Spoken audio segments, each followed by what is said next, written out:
Bismillahirrahmanirrahim. Assalamualaikum warahmatullahi wabarakatuh.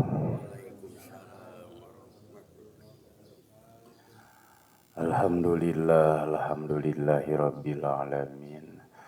Wabihi nasta'inu ala umuri dunya waddin wa ala alihi wa sahbihi ajma'in amma ba'du. Faya ibadallah usikum wa nafsi bitaqwallah wa ta'atihi la'allakum tuflihun. A'udzu billahi minasyaitonir rajim. Bismillahirrahmanirrahim. Faman kana yarju liqa'a rabbih falyamal amalan salihan wa la yusyrik bi'ibadati rabbih ahada.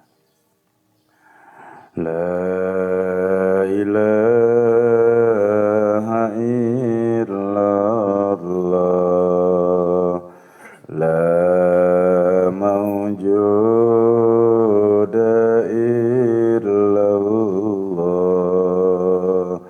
la ilaha illallah,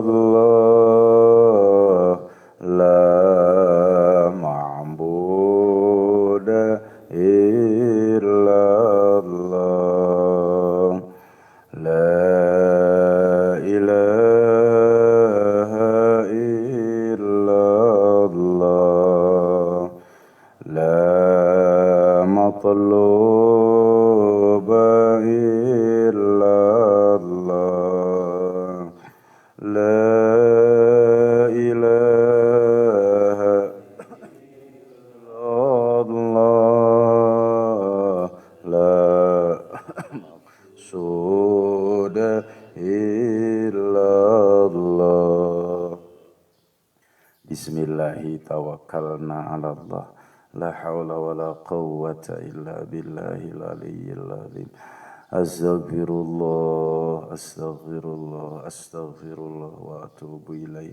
Al-Fatihah. A'udzu billahi minasy syaithanir rajim. Bismillahirrahmanirrahim. Alhamdulillahi rabbil alamin. Ar-Rahmanir Rahim. Maliki yaumiddin. Iyyaka na'budu wa iyyaka nasta'in. Ihdinas siratal mustaqim. Siratal ladzina an'amta 'alaihim ghairil maghdubi 'alaihim waladdallin. Al-Fatihah khusus kang wali kubur mukminin mukminat muslimin muslimat mimma syarikil maghrib bari wa bari khususon wa buan wa firla waram wa nahususan abana wa ummahatana wa jadadana wa jaddatana masyayikhana masyayikha masyayikhana wa satidatana bapak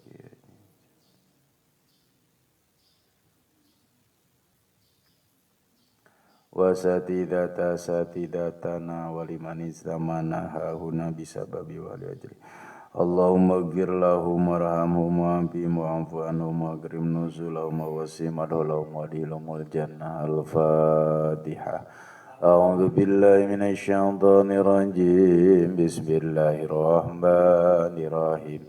Alhamdulillahi rabbil alamin. Ar-Rahmanir Rahim. Maliki yaumiddin. Iyyaka na'budu wa iyyaka nasta'in. Ihdinas siratal mustaqim.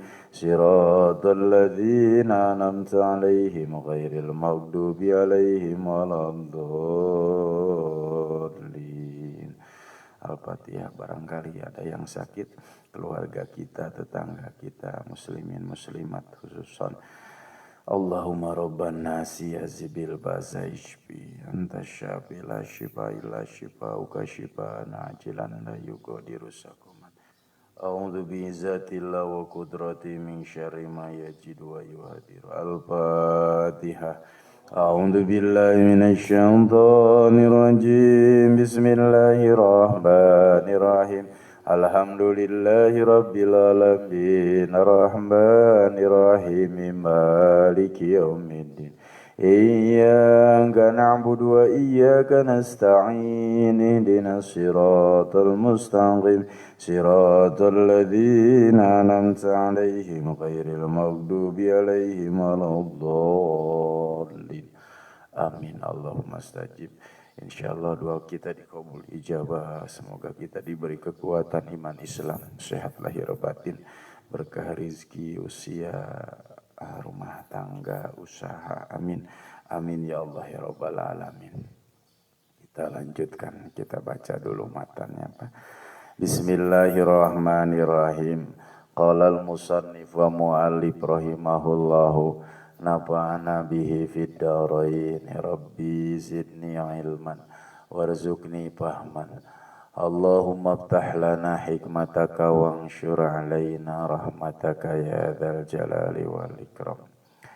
Faslun satu pasal fi bayani pada bab yang menjelaskan arkanus sholati rukun-rukun salat, pokok-pokok salat. Jadi kita bicara tentang rukun-rukun salat. Arkanus sholati rukun-rukun salat sab'ata asyara, ada 17. Jadi rukun salat itu ada 17.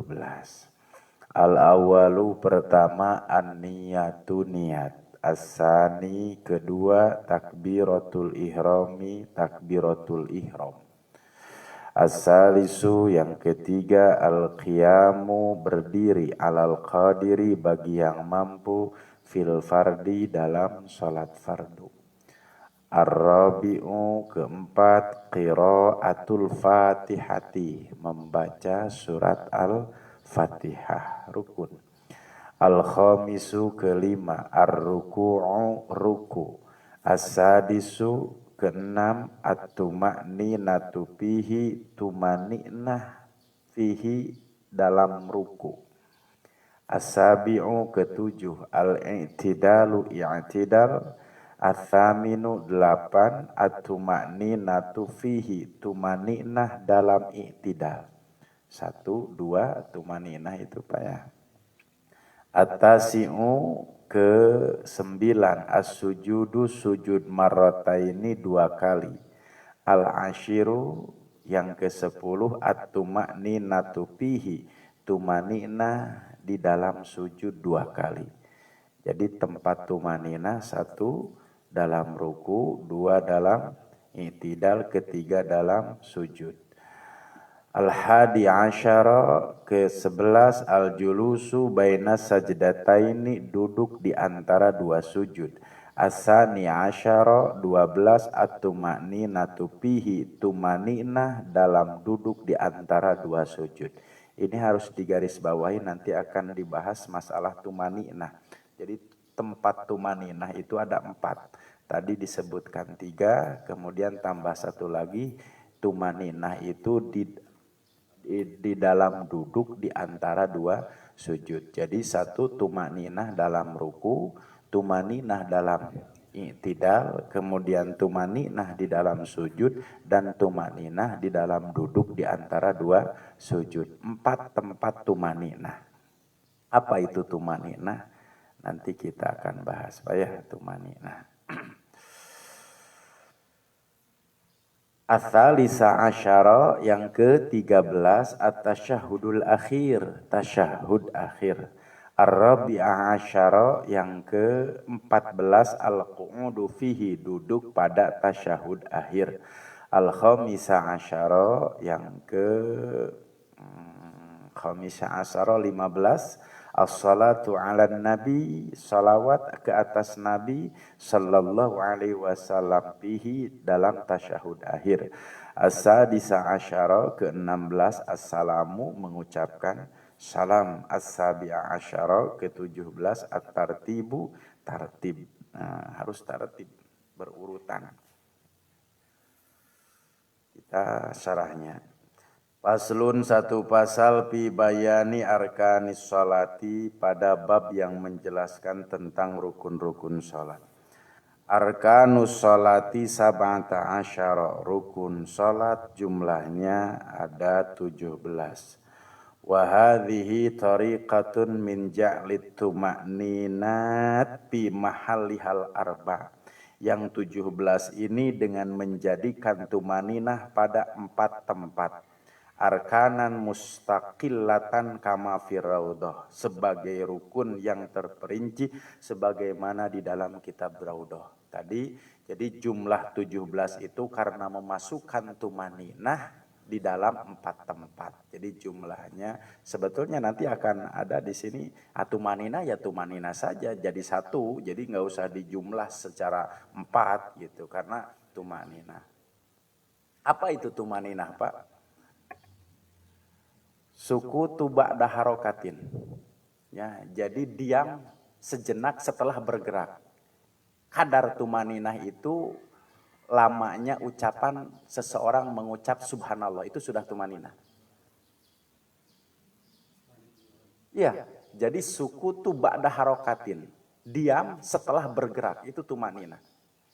Di sini dikatakan jarak tumaninah lamanya itu adalah sama dengan seseorang tatkala mengucapkan kalimat subhanallah. Jadi jangan kaget, Pak, kalau ada yang taraweh.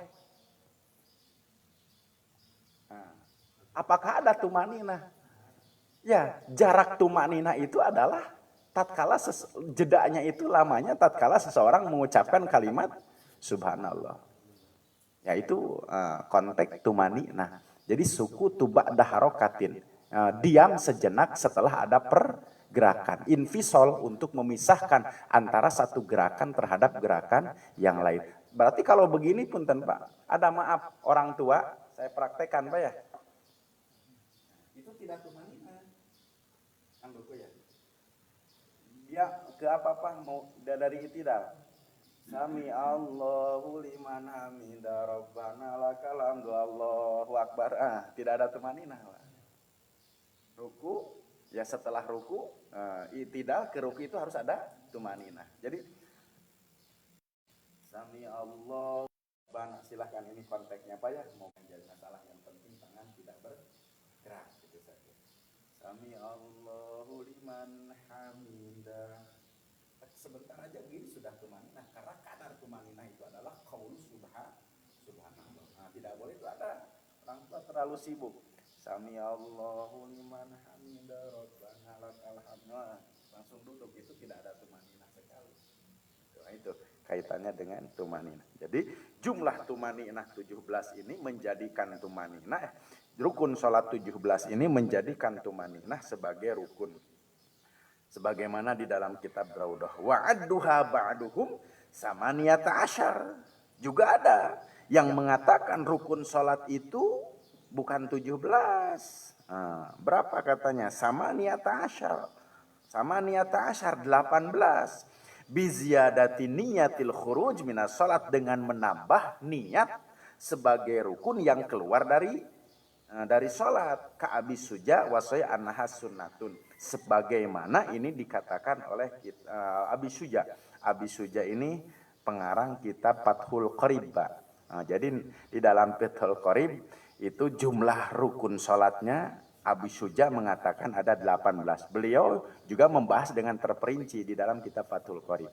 Nanti saja Pak kita selesaikan dulu gitu ya. Itu dalam kitab Fathul Qorib. Wasai annaha sunat, dan as-sahih menurut pendapat sahih annaha sesungguhnya itu adalah sunnatun, kaitannya menjadi sunnat.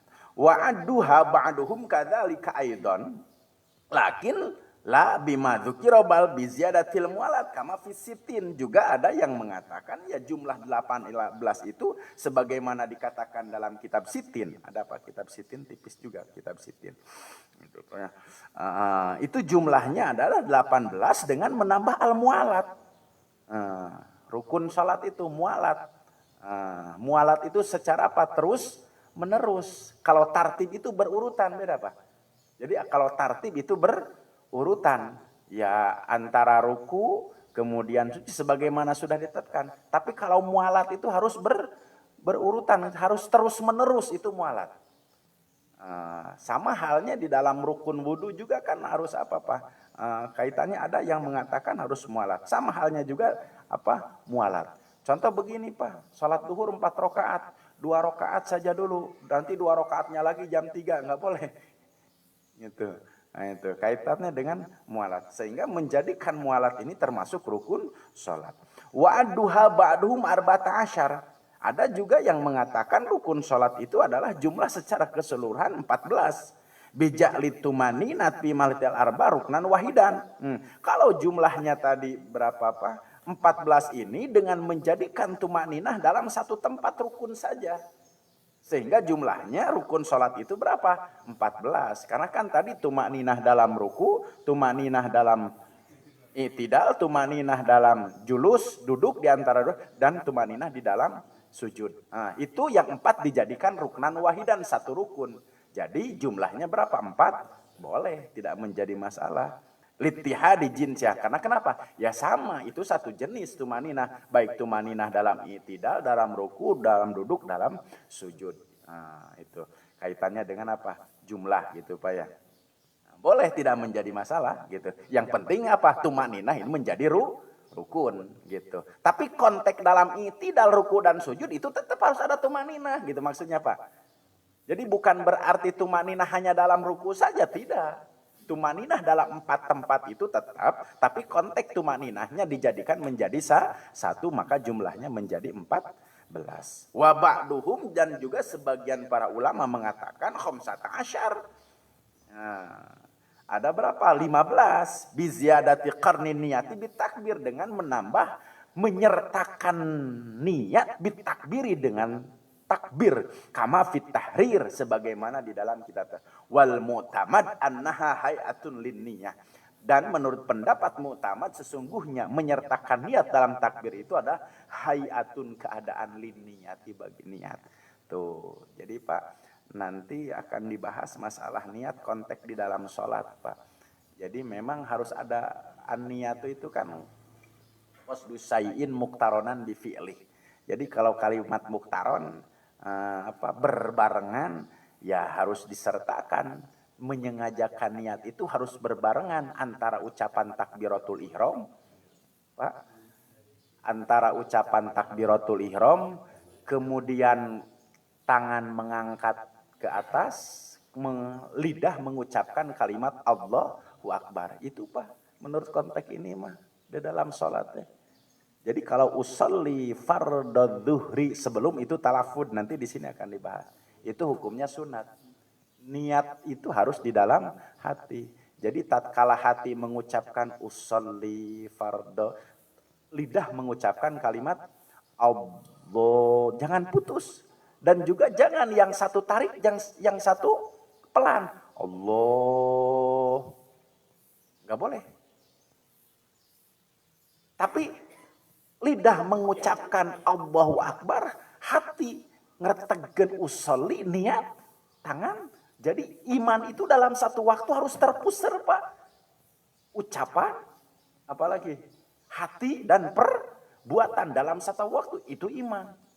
Itu bisa dipraktekkan di dalam sholat. Tangan mengangkat ke atas, takbiratul ihram, dulu sudah dibahas bagaimana mustaqbilal kiblat Pak. Gitu, karena di antara syarat sholat itu harus menghadap ke kiblat. Kalau takbiratul ihram, di antara syarat menghadap kiblatnya adalah dada ini semuanya, wajah-wajah telapak ini harus menghadap ke arah kiblat, dada gitunya menghadap ke arah kiblat. Nah, itu di antaranya. Kita lanjutkan saja dulu bahasannya Pak.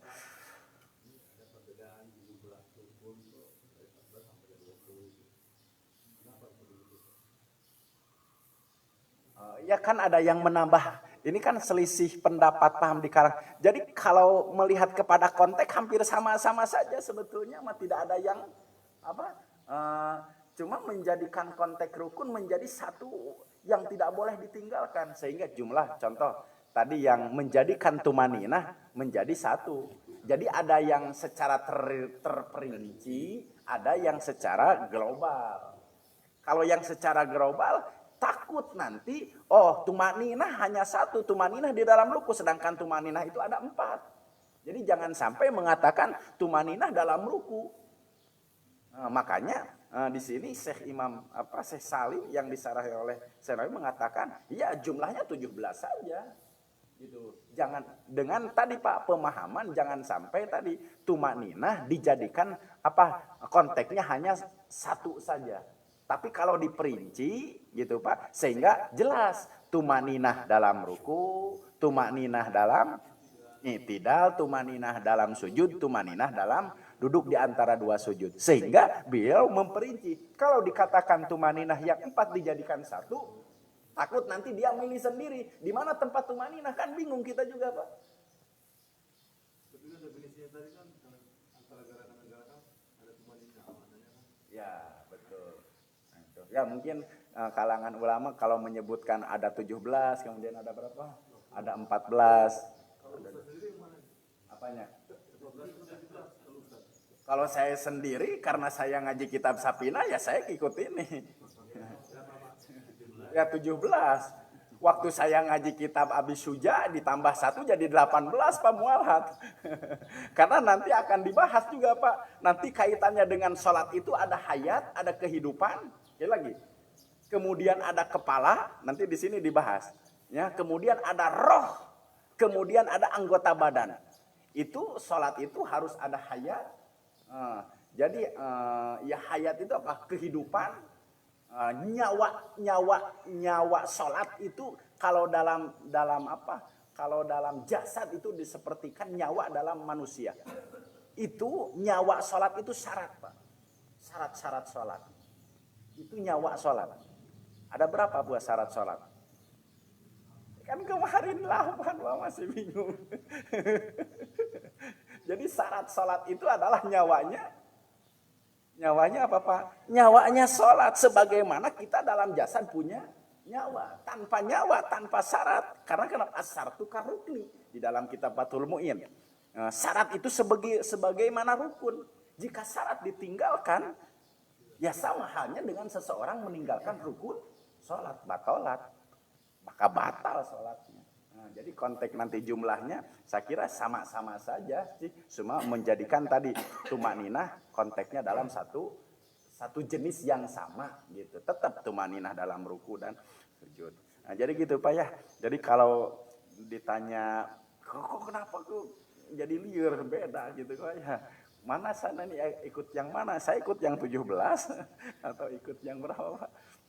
Yang 18. Apanya? Ya sebetulnya mah khilaf lah. Hanya jumlah saja. Tapi kan inti dari permasalahannya sama sebetulnya mah.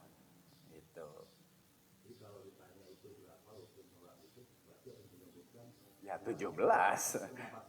Ya kan ini ba'duhum. Sebagian para ulama mengatakan hum ini ulama yang mana? Saya mah jelas saja di sini aja Syekh Imam Nawawi, Syekh Salim bin Sumer. Ada 17 saja. Jelas kan ulamanya siapa? Berarti Syekh Salim. Kalau di sini katakan ba'duhum, sebagian para ulama siapa? Yang mengatakan tuh 17. Kalau yang 18 sih saya sudah tahu Abi Suja itu dalam kitab Takrib gitu Pak ya. Nah, itu. Ya, kita ikuti yang 17 saja dulu sekarang mah. Gitu. Nanti kalau belajar apa Pak? Apanya? Ya Syekh Salim, Syekh Nawawi. Iya, berarti berapa? Kalau ditanya berapa? 17, iya 17 saja, nggak jadi masalah. Karena sekarang yang kita lagi pelajari adalah kitab Sapina. Ya, di konteksnya menjadi satu. Gitu. Tapi kan sama-sama saja kan. Hanya apa? Menjadikan tumaninah satu jenis saja. Jadi yang 4 dijadikan 1. Jadi sama. Berarti konteksnya kalau tadi dipecah tumaninah ya sama jumlahnya menjadi 17 gitu. Wa minhum man ja'alaha tis'ata asyar. Oh iya. Ada juga yang menambahnya berapa Pak? Tis'ata asyar itu 19. Bijak lil khusu ruknan kal Ghazali. Sebagaimana telah dikatakan oleh Imam Al-Ghazali, khusu itu menjadi rukun. Berat Pak ya? Waduh berat. Kalau khusu dijadikan apa-apa rukun? Rukun sholat. Allah, subhanallah, akbar. Jika nama diterima semua sholat kita Pak. Karena kan pas jadi berai. Subhanallah akbar. Ya, Imam Al-Ghazali, berarti beliau sudah Pak, derajat khusyuk itu sampai apa yang dirasakan oleh Umar bin Khattab, Pak ya. Tatkala beliau ditombak, dikhonjarin dengan apa, Pak? Dikhonjar itu kan ya dengan tombak. Beliau kan sedang sholat subuh, wafatnya itu kan ditombak ya. Dibacok oleh siapa, Pak? Abu Lulu gitu ya. Abu Lulu kan? Ya kalau nggak salah Abu Lulu ya. Ditombak oleh Abu Lulu kan beliau tidak terasa, Pak. Ngegabresna tombak teh. Kehusu-husunan nih Umar bin Khattab. Terasa tatkala setelah mengucapkan Assalamualaikum, assalamu. Naon ieu nu malang pakai tombak, Pak. Wah, kita mah barora. Subhanallah, akbar karek reungit ngahyeung oge. Wong. Taki-taki nyeun jurus. Subhanallah akbar. Nah itu Pak. Jadi beliau mengatakan khusyuk ruknan sebagai rukun. Kal Ghazali sebagaimana dikatakan oleh Imam Al-Ghazali. Wa minhum juga ada yang mengatakan di antara para ulama jumlah rukun salat itu adalah isyrin. Berapa Pak? 20. Biziyadati dzatil musolli. Ada yang mengatakan ya zat orang salat itu juga harus menjadi rukun. Wassawab dan yang benar annahu la yu'addu minal arkan fis salati. Ya zat salat menurut pendapat mu'tamad ya enggak sampai sejauh itu katanya lah. Zat salat mah jangan dijadikan sebagai rukun. Tapi ada yang mengatakan zat salat itu sendiri sebagai rukun. Li annalaha suratun fil kharij yumkinu taqiluha wa tusawwiruha bidunin taqil musalli. Karena kenapa? Ya bisa dilogikakan saja. Orang sholat pasti ruku dan sujud. Berbeda dengan orang yang berpuasa. Wa faraqat binahwis saum. Kan orang sholat kelihatan Pak. Takbiratul ihram. Jadi bisa dilogikakan. Kalau dia ruku, sujud, duduk. Itu kan dia berarti sedang sholat. Itu dat sholat. Berbeda katanya. Dengan apa? Puasa. Kalau puasa itu zat saum dijadikan rukun. Wa faraqat dan beda nahwa saum haitsu adwis saim ruknan. Karena kenapa? Zat orang yang berpuasa itu dijadikan sebagai rukun. Makanya di antara rukun salat itu adalah rukun apa Pak? Puasa, satu niat, kemudian menahan diri tidak makan dan minum dari mulai terbit matahari sampai terbenam matahari, dan yang ketiga orang berpuasa. Nah, jadi orang berpuasa menjadi rukun. Karena kenapa? Tidak kelihatan orang puasa dan orang tidak puasa, Pak. Kan puasa ini masih sir. Bapak sekarang puasa tidak? Nggak kelihatan. Kalau orang sholat kelihatan tidak, Pak? Kelihatan. Dia membaca takbiratul ihram, dia ruku. Jadi bisa dibedakan antara seseorang sedang sholat dan tidak sholat. Tapi tidak bisa dibedakan antara orang berpuasa dan tidak berpuasa. Nah, gitu kan. Bapak sekarang tahu nggak saya berpuasa atau tidak, Pak? Nggak tahu. Nah, kecuali jika saya mengucapkan sendiri. Gitu. Nggak ada kopi puasa gitu. Kalau ada kopi mah nggak puasa gitunya. Ruknan bi adam wujudi suratin mahsusiyah fil kharij fihi. Itu Pak ya. Jadi memang itu. Jadi zat salat, tapi di sini as-shawab yang benar la yu'adu ya, jangan dihitunglah zat salat mah. Karena kenapa? Bisa dibedakan. Sudah logik Pak ya, tatkala seseorang sedang salat ataupun tidak salat. Ba'duhum faqdus sarif minal arkan. Ada juga yang mengatakan sebagian para ulama 20 berarti tambah satu lagi 21 nih.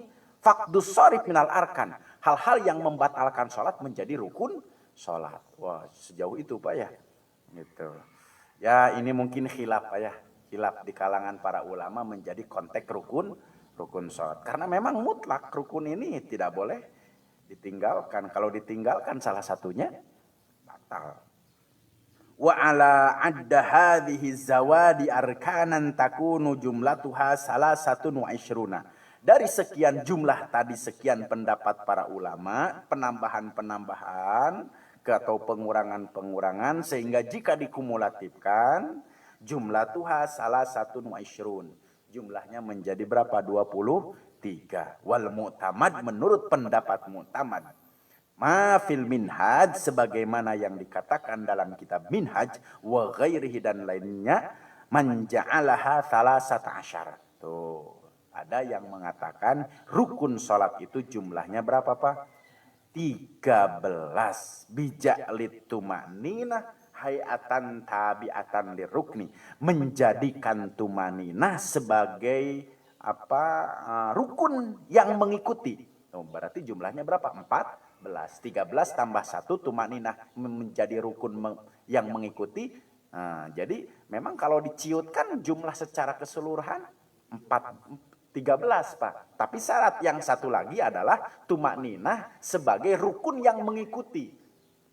Jadi kan kalau tumaninah itu tadi kan sebetulnya kalau tidak ada tumaninah jumlahnya semuanya ada 13 gitu, Pak. Cuma Syekh Salim bin Sumer ini mengatakan tumaninah ini menjadi apa? Rukun, jadi harus kelihatan dong. Seseorang itu i'tidal harus kelihatan. Seseorang itu ruku harus kelihatan. Gitu. Jadi harus ada jeda antara satu gerakan terhadap gerakan yang lain. Nah, jadi jumlahnya berapa? 14. Menjadikan rukun, menjadikan tumaninah sebagai rukun yang mengikuti. Sama niat af'al, ada 8 yang sifatnya pekerjaan. Wahia yaitu apa saja? Niat, berdiri, ruku, i'tidal, sujud, wal julusu baina sajdataini, dan duduk di antara dua sujud, wal julusul akhir, dan duduk pada tasyahud akhir, wat tartib, dan tartib. Nah ini rukun, Pak. Ini rukun af'al.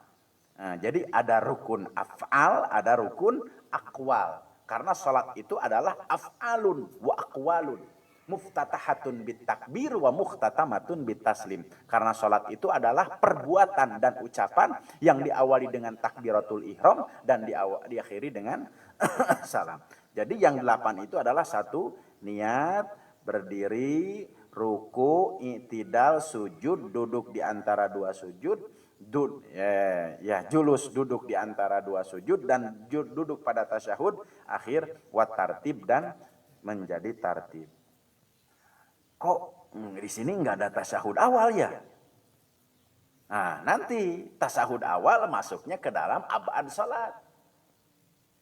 Nah, jadi ada rukun salat nanti Pak akan kita bahas, ada abad salat, ada hayat salat. Itu satu kesatuan tubuh yang tadi disebutnya dalam tubuh itu ada nyawa, ada kepala, ada anggota badan, ada rambut.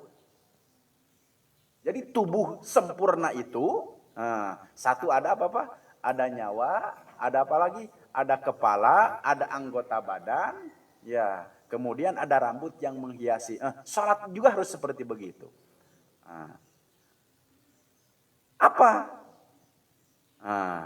Ini Pak yang terakhir. Wa khamsatu aqwalan, dan 5 yang akwal. Akwal itu apa? Ucapan. 1 takbiratul ihram, kemudian al-fatihah. Ini ucapan, harus diucapkan Pak ini, akwal. Gitu. Wa tasyahudul akhir. Wassalawatu ala nabi wassalam, dan salawat atas Nabi sallallahu alaihi wasallam dan ucapan salam. Kadai Pak ini akwal. Jadi kadai Pak, kalau sholat, maaf, yang jahar sendiri akwal. Jangan di dalam hati. Itu masih ada yang sholat sendiri, ya diam ya.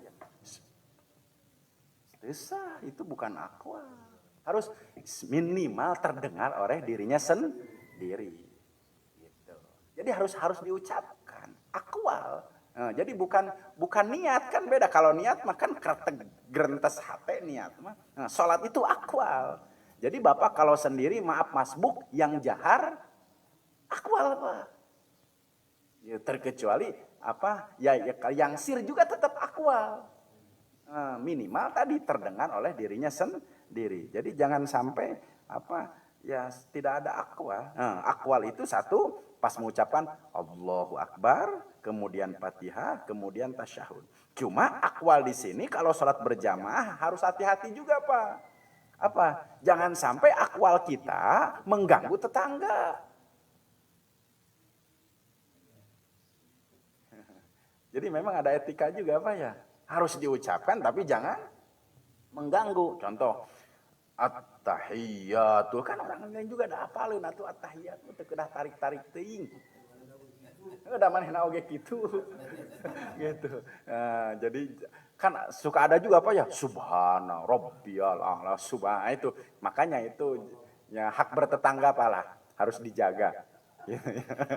Itu.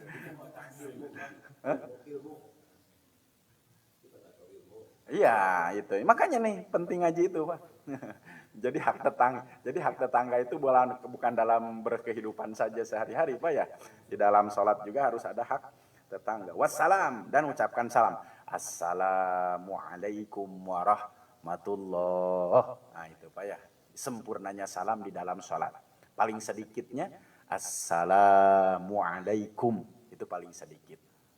Gitu. Jadi sempurnanya salam di dalam aweh salam rukun sholat adalah assalamualaikum warahmatullah tanpa wabarakatuh. Nah, tanpa wabarakatuh. Kade assalamualaikum warahmatullah tanpa wabarakatuh.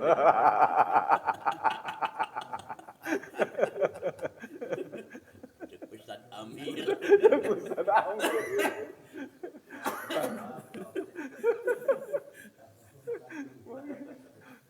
Lah, betul Pak. Ada panupa saya Pak. Ada Pak. Ada yang maaf di dalam sujud Pak. Dalam sujud. Ada yang subhana rabbiyal a'la. Ada yang gitu saja. Ada yang subhana rabbiyal a'la wa bihamdi. Oh, kan karena imam dia tarik gitunya. Subhana rabb. Kebetulan makmumnya Bapak tidak pakai wa bihamdi. Subhana rabbiyal a'la wa bihamdi. Wah, panas Pak. Nu teu nganggo apa? Wa bihamdi. Dia dalam sujud yang keduanya dek balas ya ka imam. Subhana rabbiyal a'la tanpa wa bihamdi. Bagaimana itu? Itu nanti wa bihamdi akan dibahas dalam kitab Fathul Mu'in, Pak. Ya, sabar-sabar 2 kitab lagi nih. Dibahas jelas itu dan kalau pakai apa? Wa bihamdi itu Pak. Nah, itu sekarang mah ya pakai saja dulu, yang pakai, yang tidak silahkan sesuai dengan keilmuan. Yang tidak pakai dulu saja sekarang karena keterangannya ada dalam kitab Fathul Mu'in ya. Nah, itu. Apa? Ya. Oh, gitu. Apa baca sajalah wa bihamdihi subhana rabbiyal a'la wa bihamdihi. Qala Muhammad Al-Bakri wa qad subbihatis salatu bil insan. Nah ini Pak. Imam Bakri mengatakan wa qad subbihat telah diserupakan salat itu dengan manusia. Pasartu kahayati, manusia itu satu ada nyawanya, kemudian ada kepalanya, ada anggota badannya, dan ada rambut yang menghiasinya. Sama halnya dengan sholat. Sholat pun juga harus ada nyawa, harus ada anggota badan, harus ada kepala, harus ada rambut yang menghiasi. Apa itu nyawa sholat? Nyawa sholat adalah syarat sholat. Syarat sholat ada berapa? 8. 1. Harus suci dari 2 hadas, suci dari najis, menutup aurat, menghadap kiblat. Yang 8 itu Pak kemarin sudah. Nah, yang 8 itu adalah nyawa sholat. Itunya. Waruknu karosi. Rukun itu seperti kepala Pak. Jadi rukun jumlahnya tadi disebutkan ada 17. Paling 13 tambah 1 tumaninah sebagai rukun mengikuti. Itu sebagai kepala. Jadi kalau satu saja rukun tertinggal, pecah Pak. Ya batal. Itu. Kemudian wal ab'ad ka'adohi. Ab'ad sholat itu juga sebagai anggota tubuh. Tangan, kaki. Kalau ab'ad sholat tidak dilakukan di dalam sholat, ya sebagaimana tubuh kehilangan anggota badan. Jadi ab'ad sholat di dalam sholat pun juga harus dilaksanakan Pak. Meskipun ab'ad ini adalah hukumnya sunnah, tapi satu kesatuan tubuh. Ketiga adalah ada hayat sholat. Hayat sholat itu adalah seperti rambut yang menghiasi pada jasad seseorang. Makanya ada rukun sholat, ada abad sholat, ada hayat sholat. Nah, itu adalah satu kesempurnaan tubuh manusia. Kira-kira Pak, kalau seseorang tidak ada rambutnya, beda dari keumuman kan Pak ya? Karena kenapa? Rambut ini menjadi satu perhiasan. Sama halnya juga di dalam sholat. Anggota badan ini adalah bagian daripada tubuh. Sama halnya, abad sholat pun juga merupakan bagian daripada sholat. Kalau salah satu tubuh kita ini hilang, tentu tidak menjadi sempurna tubuh manusia ini. Abad sholat apa saja Pak? Sudah kan, ada abad sholat itu ada 4. Abad sholat itu ada 4. Sebelum sholat, ada abad sholat di dalam sholat. Kalau abad sholat sebelum sholat itu 2. Adan dan qomat.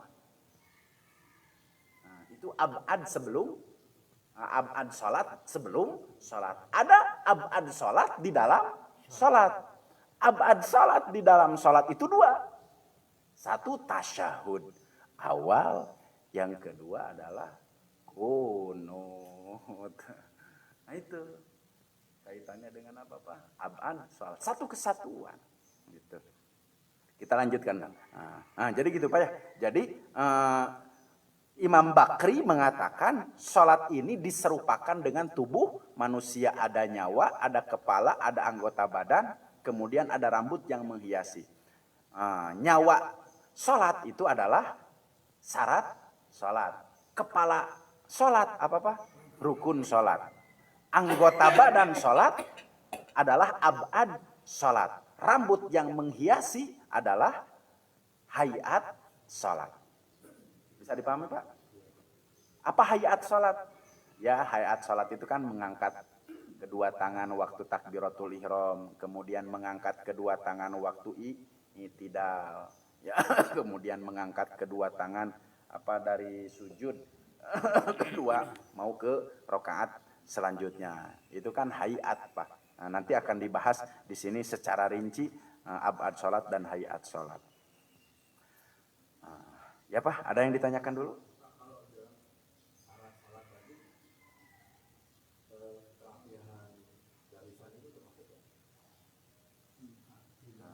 Syarat sholat ada nggak Pak syarat sholat? Oh ya, kalau kerapihan barisan itu ya sawu sufufakum fa inna taswiyatas sufuf min tamamis sholat. Nah, ini konteks dalil-dalil dalam berjamaah. Jadi nanti dibahasnya adalah dalam hadis. Nah, jadi memang Pak, ya harus satu kesatuan keilmuan itu. Jadi belajar Quran juga harus, belajar hadis juga harus. Ini kan konteksnya konteks fikih. Masalahnya kalau konteks fikih di sini kan tidak membahas keutamaan sholat berjamaah Pak. Fikih itu kan, maaf Pak, keilmuan itu ada 4 yang harus dipelajari. Satu buah. Pak, buah itu ada kulit, kemudian ada daging, ada isi, kemudian ada rasa. Nah, tingkat keilmuan seseorang itu minimal biar dia ma'rifat kepada Allah, ya syariat, cangkang kulit juga harus dipelajari keilmuannya, isi pun juga harus dipelajari, kemudian rasa pun harus dipelajari. Nah, konteks kulit ini adalah fikih, disebutnya syariat. Itu cangkang. Nah, jadi orang teh ieu keur ngagugulung naon Pak? Keur ngagugulung cangkang ieu mah kan. Encan dagingna mah. Matak wajar salat urang can bener sabab masih kene ngagugulung. Nah, itu satu. Kemudian kedua, keilmuan yang harus dipelajari itu adalah isi, Pak. Nah, jadi setelah cangkang isi itu adalah akidah. Nantinya masuk ke tarekat dan hakikat. Apa? Itu hadis, kemudian akidah, tauhid. Itu masuknya Pak. Nanti itu isi. Kemudian yang ketiga, rasa. Harus belajar nih ilmu rasa. Kalau ilmu rasa itu disebutnya nanti ilmu ma'rifat. Makanya Pak, fikih ini harus dibarengi dengan tauhid. Kemudian harus dibarengi dengan ilmu tasawuf. Biar apa? Supados uninga ikana buah teh. Yen ieu teh buah teh aya cangkangan, aya rasaan, aya eusian. Itu nikmatnya. Ya, nikmatnya sholat itu akan terasa sampai isi, sampai cangkangna tahu gitu Pak. Sampai apa? Rasanya pun juga tahu. Nah, kenapa seseorang kadang-kadang sekarang di dalam sholat tidak sampai kepada apa-apa? Karena rasa. Ya bisa jadi karena belum sampai ilmunya. Sehingga sholat hanya kadar menggugurkan kewajiban saja. Gitu. Belum sampai kepada rasa. Nah, Pak Ustadz atas gitu, encan abi oge Pak kade ngantiasa we mematah nungkul ka Bapak gitu. Tapi minimal derajat keilmuan itu harus sampai kepada tasawuf yaitu ma'rifat. Makanya satu ada syariat, tarekat, hakikat, kemudian ma'rifat. Jadi harus ada Islam dulu Pak ya. Islam, kemudian apa? Iman, kemudian yang ketiga ihsan. Nah, Islam, iman, ihsan itu adalah kulit, isi, dan rasa. Jadi tingkat keilmuan sebisa mungkin harus mencapai kepada rasa. Itu Pak ya. Nah itu Pak, kaitannya dengan apa? Keilmuan nanti dibahasnya pada fadhail, Pak, keutamaan. Itu hadis-hadis Nabi yang mengisyaratkan tentang sholat berjamaah. Karena kan konteksnya Pak, kenapa di sini tidak menjadikan syarat apa-apa? Nah, karena ini konteksnya konteks fikih. Karena sholat kan tidak juga orang mengatakan dalam sholat berjamaah. Kan kalau sholat fardu, kalau sholat sendiri gimana Pak? Yang penting tadi saja, kalau syarat sholat harus menghadap ke arah kiblat. Apa saja yang harus menghadap ke arah kiblat? Kalau berdiri dada, kalau ruku dan sujud keseluruhan anggota badan, gitu Pak ya. Nah, itu. Kemudian kalau ruku, kalau duduk yang harus menghadap ke arah kiblat itu adalah apa kemarin teh? Wajah ya. Nah itu. Keseluruhan bagian depan gitu. Nah itu dulu kemarin sudah dibahas. Nah, itu Pak kaitannya dengan apa?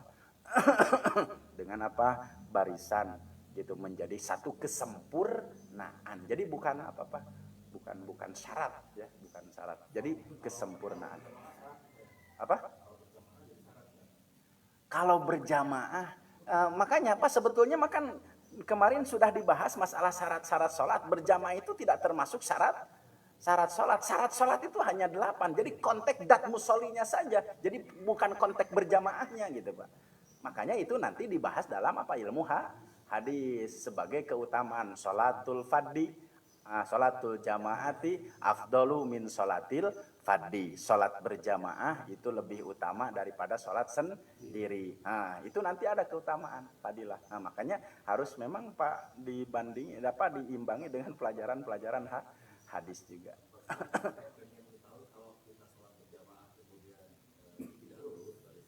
Ya. Kalau tidak lurus. Jadi begini Pak. Jadi kan itu mungkin konteksnya kalau lurus barisan. Jadi konteksnya bukan fikih Pak. Gitu. Jadi konteksnya nanti adalah kepada sunnah Pak. Hadis. Ya. Apa? Ya, kan kata Nabi sendiri, sawu sufufakum fa inna taswiyatas sufuf min tamamis salat. Ya, mungkin kesempurnaan salat berjamaahnya tidak ada. Tapi meskipun karehol tebatal, salila memang syarat dan rukun tidak tertinggalkan. Ya kalau ukuran tenyunah ukuran dosa mah da teu katinggalieun salat. Apa? Ya. Jadi konteksnya henteu tenyunah sakitu. Selama syarat dan rukun tidak tertinggal lama sah-sah saja. Jadi henteu kalebet kana apa? Kana dosa. Yang penting syarat dan rukun tidak tertinggal. Iya.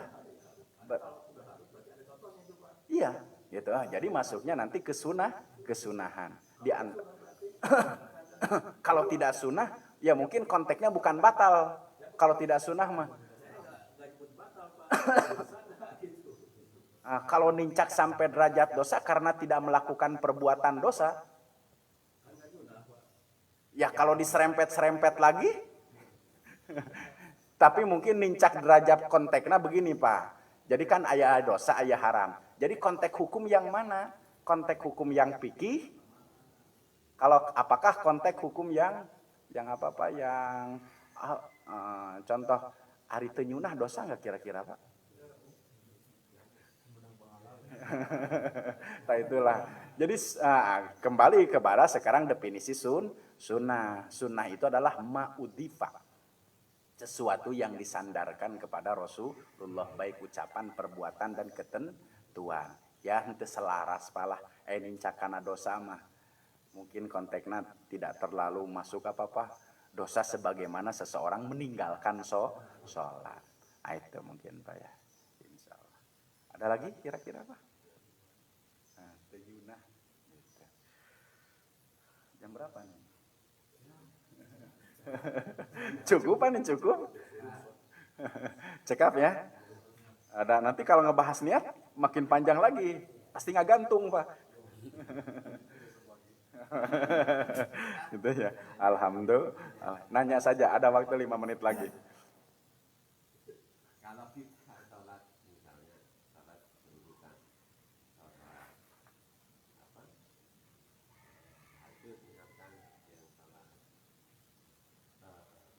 pada saat Ramadan itu kan kadang-kadang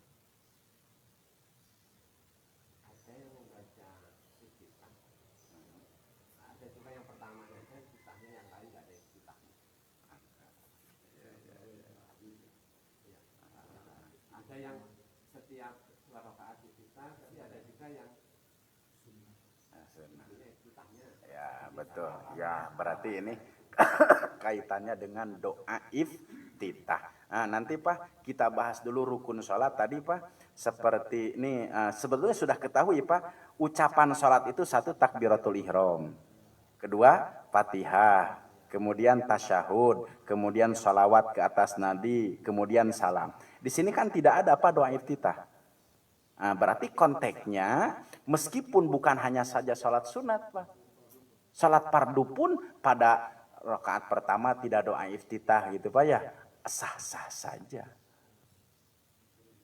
Ya meskipun maaf itu kedudukannya di dalam sholat fardu. Tidak Allahu Akbar kabiro walhamdulillahi kasiro inni wajjahtu. Tidak itu sah-sah saja. Itu nanti masuknya kepada hayat sholat. Nah, hayat sholat di dalam tubuh manusia itu bagaikan rambut yang menghiasi. Jadi akan Bapak tinggalkan tidak? Tidak akan saya tinggalkan.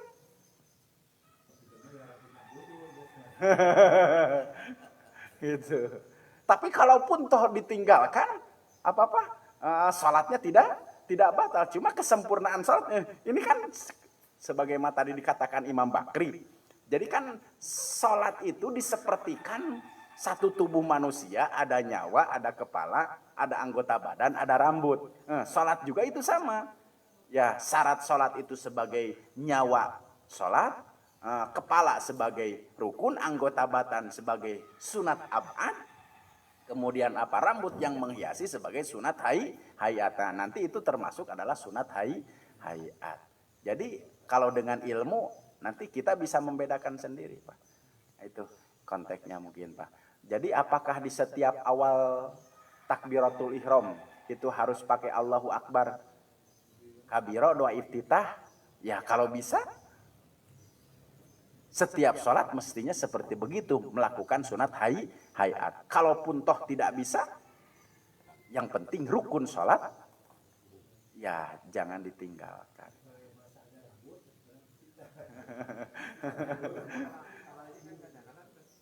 Ya sudah ruku. Nah itu. Nah, jadi nanti ya kaitannya dengan rukun ini mutlak Pak ya. Kalau abad kemudian hayat itu nanti masuknya ke sunnah. Jadi kalau kaitannya dengan wajib kan mayusabu ala fi'lihi wa yu'aqabu ala tarkihi. Kalau kaitannya dengan sunat adalah mayusabu ala fi'lihi wa la yu'aqabu ala tarkihi. Itu saja Pak konteks fikih.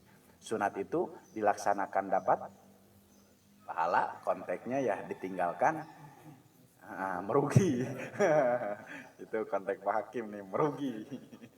Itu. Karena kenapa? Iya kan hayat. Itu Pak diantaranya. Insya Allah. Cukup Pak? Cekap ya. Alhamdulillahirabbil alamin. Mudah-mudahan kita semua diberikan ilmu yang bermanfaat. Amin ya Allah ya rabbal alamin. Akhirul kalam. Assalamualaikum warahmatullahi wabarakatuh. Umma salli ala Muhammad ya Rabbi salli alaihi wasallim. Allahumma salli ala Muhammad ya Rabbi balik